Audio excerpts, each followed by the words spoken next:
রঙ্গমালা হয়ে ফিরছেন তুষি। অনেকদিন পর্দায় দেখা নেই অভিনেত্রী নাজিফা তুষি। সবশেষ 2022 সালে হাওয়া সিনেমায় কাজ করে দর্শকদের মন কাড়েন এই নায়িকা।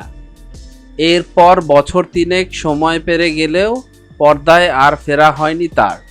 অনেকদিন ধরেই শোনা যাচ্ছিল চুপিসারে দুটি সিনেমার কাজ করছিলেন নাজিফা তুষি। তার মধ্যে একটা প্রায় মুক্তির অপেক্ষায়। তুষির ভক্তদের জন্য সুসংবাদ এই যে এবার রঙ্গমালা হয়ে পর্দায় ফিরছেন তিনি। সরকারি অনুদানে নির্মিত তুষির সেই চলচ্চিত্রের নাম সখী রঙ্গমালা। আর সেখানেই রঙ্গমালা চরিত্রে দেখা মিলবে তুষিকে।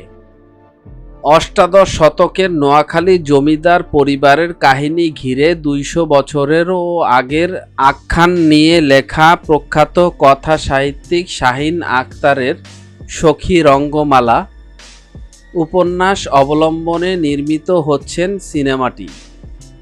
রচনা ও পরিচালনা করছেন চন্দ্রাবতী কথা খ্যাত নির্মাতা এম রাশেদ চৌধুরী।